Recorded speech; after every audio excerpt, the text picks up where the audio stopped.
Okay.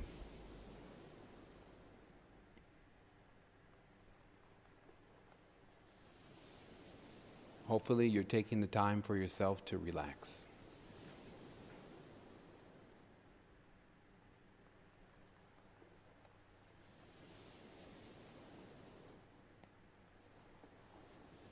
Right now in the moment. There's nowhere to get to. There's nowhere to go. You're already here.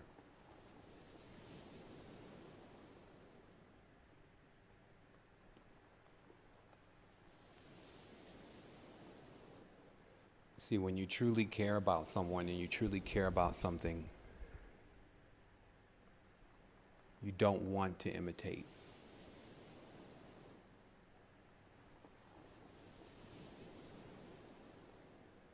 You want to be original.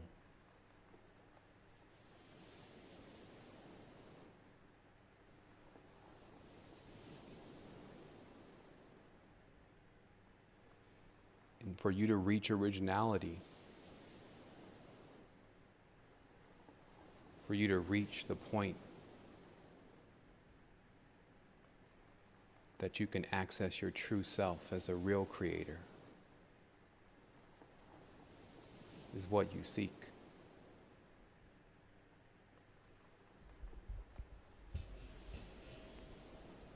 And accessing yourself as a real creator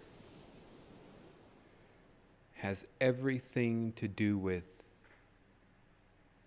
you. It's all inside. Every tool that you need. You are the true time traveler.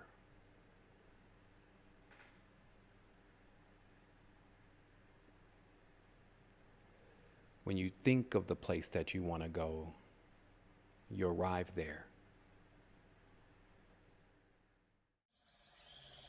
And just remember, everything comes through that womb. That womb is not exclusive to human beings. Other things have wombs too. So we're all experiencing an existence that a large part of us is actually on the other side.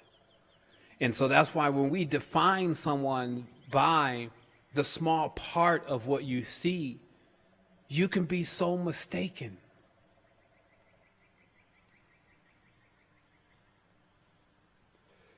I mean, imagine defining someone based on the color of their skin. That could be so basic. And so until we start really, really reflecting on what's around us, and that's why they say the secret to the Kabbalah is to see everything as yourself and to realize it is you. But some think that means, oh, okay, yeah, that means love others as you love yourself. I remember that. But that's not what we're talking about. We're talking about that everyone is really you. As an all-powerful, magnificent, limitless, that would include them. So the next technique to breaking through is called the beacon. This is when your light shines resplendent. The secret to really, really transcending death is to visualize yourself as a sun. Death only means darkness, so you become the light. You don't depend on any lights. You don't need an external light. So those who have activated their centers see that they have an entire light show going on when they close their eyes. And even if you haven't accessed your light centers in full magnitude yet, you've definitely dreamed. And then when you're dreaming, you're looking at the dream, you're looking at light. See, even in the cave of darkness, light is penetrating, but no one can see. But we can feel it. When we learn to use our senses in harmony with each other, what do you think that some of the most advanced teachings, they teach you how to use your senses, your nose area to sense, what may be around you and what may be close to you. And to determine how its frequency is and what it's about to do. But what do they normally do first? They blindfold you. Look at the baby's eyes. Blind. seeing triple blackness, but actually seeing what's going on. Seeing through mom, first seeing through the eyelids, seeing through the amniotic fluid, then seeing through her dream, her skin, then seeing into her world, and then seeing through that atmosphere into another world. And then they want to tell you, well, no, the unbegotten, the baby, it doesn't exist. So then they're just saying, well, we don't exist. So until you start existing, like, look at the structure, look at the stages. See, we're looking at, okay, it's 9 months. In time, this is outside of time. You see? So this is some of the, where's the extra, where's the alien? Hello. But see, you're not seeing it anymore. But see, and don't lose it when you actually think, when you realize that it's you, don't lose it right then and get into the, you divert the energy all into yourself. For one moment, take a moment and say, well, wait a minute. If I didn't know it was me and it was really me and I did that for several years, how many other people are doing that? And what kind of world would we be living in if everyone starts to stop doing that? And what will actually happen? That's why I say I'm pure optimist. Some people are like, well, you should have given up by now. It's not those people. They start trying to talk bad about everybody. Look, man, I mean, where I'm from, this is not the worst. I've seen some places where, it gets really tight. Not to mention, I have people over there that's in the mountains right now being bombed from all around with their babies and their kids there. And nobody deserves that. And I will never step into the position of some kind of oligarch or some kind of dark form mind state entity, eidolon, and then say, well, they deserve it somehow. You see, and then pass judgment on them so that then I'm included into being judged, right? So remember, this could be fun at times, but that's a space you need to reach. That's a leisure you need to have. Like right now, you don't have that leisure because you've been off, literally turned off, non-attractive, as they call it. So thus, nature can attract to you. This is very simple. This is not very hard. How this really works is that when you're on a specific frequency, and that frequency starts to get outside of the spectrum of everything else that's around you, they stop being able to see you. You no longer see them, not like you were really hanging around them anyway, and you start to see something else that's definitely there. As you begin to phase into that frequency more, it now starts to see you. Before it could just feel you, now it knows you're there. You've crossed over. So what happens with collecting the other versions of yourself that are stranded on the time loop and are badly in need of a tow truck in a crash-landed ship? You have to put up a beacon.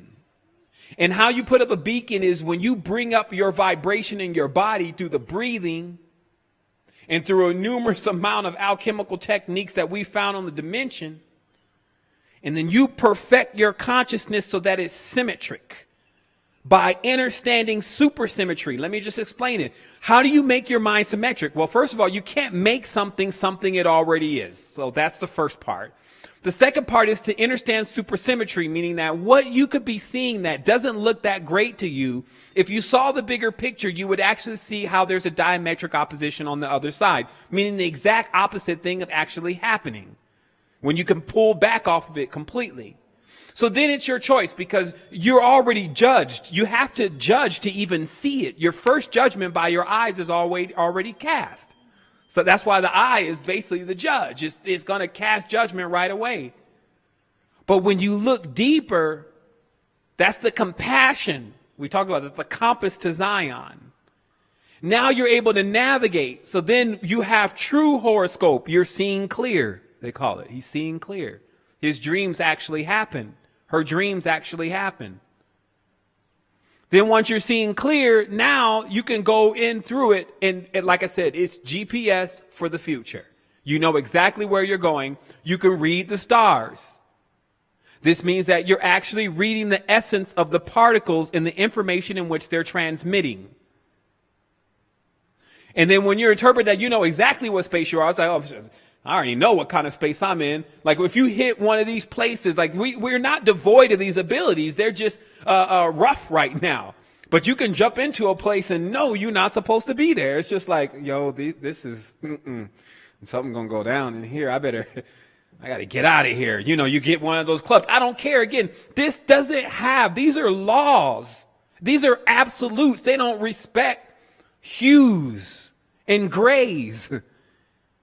You see what I mean? So it doesn't matter what you think and what color you think it's supposed to be and all of that. It goes way beyond that. It's not limited to that spectrum. It's not in that prison or prism. So what I did was I said, you know what? I got to go. I got to do it. Every time I watch someone hurt, it pushes me further to keep doing it.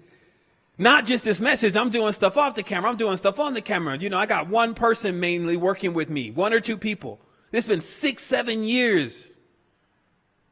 So don't think that the people who are actually really here pushing for humanity are really getting assistance. It's not happening. I'm living proof. Everything that we put into this, we were generating on our own.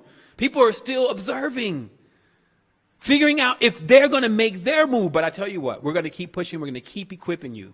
Because the more I see going on, I say, well, you know, Sevan, you know, I have to reflect to myself from another point. Meaning that I have one of me stationed several planets away from here just in case. And then I communicate with it from there. It's like sending a seed into something safe. So it's like a backup. That's the easiest way to explain it. You take your most perfected moment and you make a backup. And then you send it into space in a capsule. And then you reflect off of it because it's still in perfected state, while over time you will get weathered in time. You see, I'm not here to play games with Dracons, Eidolons, computers, none of this. And the only thing that I've done that is slightly different than many people that I've seen that seem to be holding some great levels of truth is every time I get something, I do the best that I can to come back and to translate it to everyone so that you can take it. But this message, it rubs people because the truth, when you're false, shears through you like one of them 1,000, 2,000 joule or 500,000 joule lasers. Just falsehood gone. Why? Blackness can't live in light. Meaning that these are absolutes. Once one comes around another, truth comes around falsehood, all of a sudden falsehood feels threatened. So this is what the day-to-day experience is for me most of the time, is threatening falsehood. And I got more threats because I don't even work on a physical plane. So what happens next is we start to equip people. Real tech, spirit tech. This means things that drive energy into your body and perfect the harmonic field of the body. Like on a planet of humanitarians, we would spend thousands of years working on this until it was perfected. And we each kept introducing greater and greater stages of perfection of our existence across the continuum. Not teaching our children darkness and horror. Now the thing is, see, the ancient languages, understand what I'm saying. The ancient program, to make it very simple for you, does not incorporate fear. It has no integer for it. So this means that this kind of being can't even think about that. Do you know what that means? See, English incorporates fear and horror and death and slicing, and they got all sorts of words that actually equal a magnitude of malevolence, but those words are not even present in the ancient languages. That's why I'm saying it's the fluff. Because nobody was trying to use language, physical language, to communicate. I'm going to explain something to you. When I walk up to someone and I say, hey, how you doing? And they say, oh, I'm great. Oh, my name is James. Then this sounds like a Chucky doll or something. Oh, my name is Sarah. Oh, nice to meet you, Sarah. I mean, first of all, what I need to do is, before we even talk, I need to just look at you in 360 degrees. That means take a moment and walk completely around you to just see the structure and what you're under or over before I can say I've met you. So do you see the customs that they're giving you anything comes across the border. It's like, I mean, there's no rules in the custom that you're being given. So that means everything is coming across the portals. And this means you're being plundered then, because it would be like another version of the Conquistadorian saga, but going on inside of you, to where all of your minerals, all of your essence, everything that you really are is slowly extracted from you over a period that you start to call time. You see, so what I'm here for is I'm here with something harmonic. Something, we go use the term today, greater. And it's a real thing. And I left islands like the Atlanteans, the Lemurians. I left islands that were complete constructs that still had faults with them, meaning the ones who fight amongst each other. When all of that started, that's when I get out of there. It was written in the original book, in the old book. It says, if you start fighting amongst each other, you'll bring these other kind of frequencies. And that guy said, I'm a lover, not a fighter. He doesn't really want to hang around in those frequencies. So again, a lot of our duty here is to stop the squabbling, get out that rod, that balancing rod, do what we do or what you're designed to do in life in the perfection that you're not only doing on yourself, but also allowing to reflect on others that you're around, and get this thing whipped into shape so we can do two things. See, we already been doing two things. I'm working on doing three things. And let me explain that. Two things is you live in the world, like you wake up every morning, and then you also have this dream thing going on, which you seem to may not have under control, considering some of the stuff that goes on in there. But I'm telling you, you can control three. This is the wake world, what you're calling the dream world, and then, which is really the astral plane, if it should truly be defined. And then there's this other world. And this other world is basically when the human being goes into activation, they step outside of the world. You can still see yourself. And you can even still see yourself in action. But who is moving the strings is you, rather than something else that has governed over your frequency. It's the dominant frequency that has taken over yours. So again, we're not going to get too deep into this today because, this needs structure. And that's why I was saying we have 9 courses. And then towards those last courses, the 4th and the 5th courses, then you get into when you walk across, when you go through yourself, the tesseract. But this is not, so remember, there's no time here. You're not too late. You should not be rushing. It's not that kind of thing. Once you decide to get ready to get on that path and you're serious about it, you make the time for it. Like literally, like if it took 30 extra years on the life, 30 extra years will be granted from the date of expiration.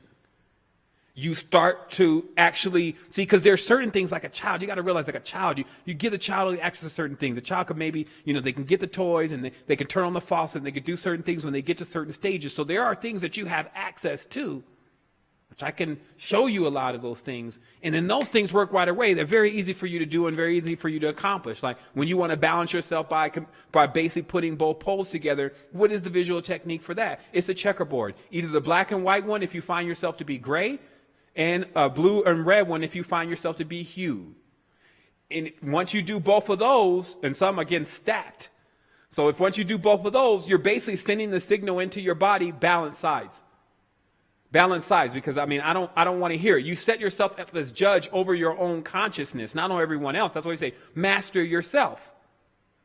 But then you also get a more deeper aspect of exactly how what the real biome is, because this is not about you just running out there all haphazardly. There's actually correspondences within the real nature. And that's obviously every place that's still on the planet has a deep level of the resonance of the nature that still exists around it, because nature is always going to make sure that there's some kind of checkpoint for you. You just have to find it. Whether this means you got to drive 30 to 40 miles outside the city, it becomes at the end of the day how much you want it. But in many cases, it does depend on the technique, because there's no use in driving 30 to 40 miles out there and then you get out there just to sit there. Meditation is not about just sitting there. There's things that you need to be doing, such as your breathing, and then that takes you places. And then you deal with that once you cross into that, because then that space becomes specific to you. We can give you a pretty good layout of what you will be experiencing based on what most experiences that have been coming through these worlds and being shaped, formed, and fashioned by their poles, which are basically the geometric designs on the top of the world. Like Saturn has a hexagon on the top of the world. Anyone who goes through Saturn alien consciousness does get that hexagon, box, cube state mentality. Put them in a box. That means they died. Okay, so once that happens, when the person accepts that they died, they also inherit fear, because then there's a fear of death. And that's going just through a Saturn alien portal. Many haven't been through that portal yet. Or likewise, the Venusian portal, pretty much everyone here on the planet, if not everyone, has been. Well, it's not everyone. There are some beings that don't go through the Venusian portal, and those are the ones that are most callous. But the Venusian portal is basically the ability to reproduce. To want to reproduce. Remember, the ability to reproduce is in the want to reproduce, not necessarily the organs. Because we've heard of things that get impregnated by just staring into the sun. So the truth is that the want and the desire to want to reproduce can get so strong that you can immaculately conceive. So what I'm saying is that with all of this, why would I be sitting back just taking... Oh my goodness, just think about the limitation to anything that can be offered to be like crumbs.